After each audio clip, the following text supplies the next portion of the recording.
Well, we kick off today's program with matters crypto. After El Salvador, the Central African Republic has become the second nation in the world and the first in Africa to adopt Bitcoin as legal tender. Now, President Faustin Archange Touadera signed the bill into law after it was unanimously passed by the National Assembly.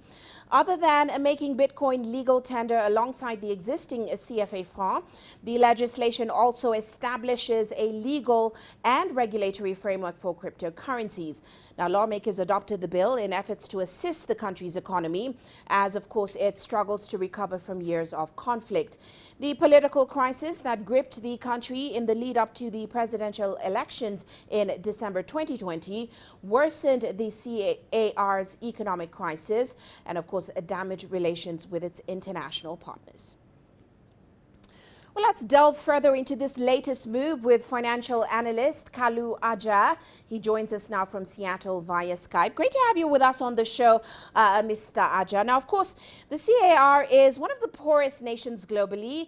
Its economy is just barely rebounding with very little economic activity due to the past political instability, not much of internet in the country. And we also know that the country uses the French-backed CFA franc, which is fairly stable. So one certainly struggles to see how this move will be beneficial to the country going forward. What are your thoughts on that? Thanks, Uche. I think overall, it's a head scratcher, right? Low internet penetration in CAR as well. But if you read the backstory, I think they're saying this is a way to get themselves off the CFA. Because the CFA is tied to the euro, it's expensive, right? So they can't print or do deficit financing. So probably this is a way to introduce competition. That's the backstory I'm reading into this. I don't think a lot of folks will use Bitcoin in CAR because of the low internet usage and low power consumption there. So that's what I'm looking at more or less that's going on. And that is realistic. But of course, El Salvador was the first nation to accept Bitcoin as legal tender. What we hear so far is that the use of Bitcoin is struggling to gain traction in the country.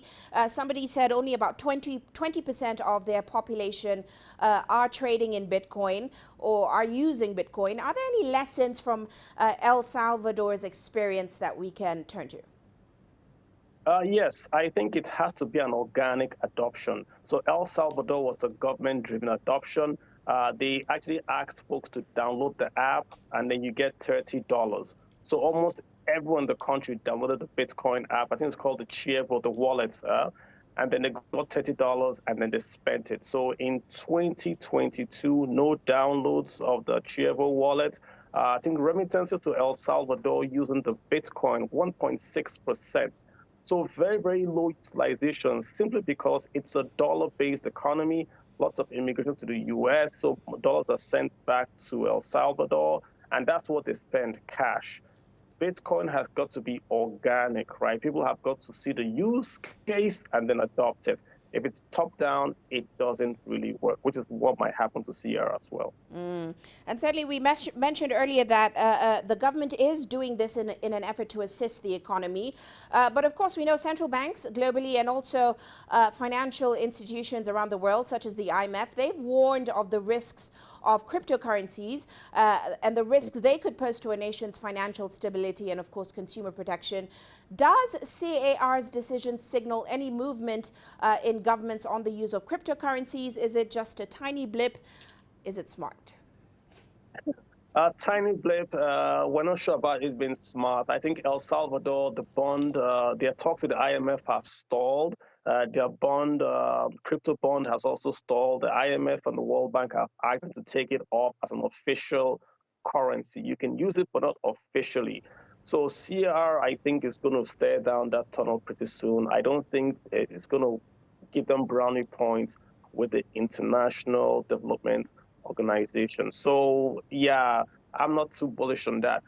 If you want to talk about who can benefit, you're talking about a country, say, like Nigeria, with a large adaptation, large remittances that can use this informally without the government getting involved. So I don't see central banks doing cryptos anytime soon. We're going to see more of central bank dollar-backed digital currencies like Nigeria done with the e-naira. But in terms of adopting Bitcoin or any other cryptocurrency, that's not going to happen.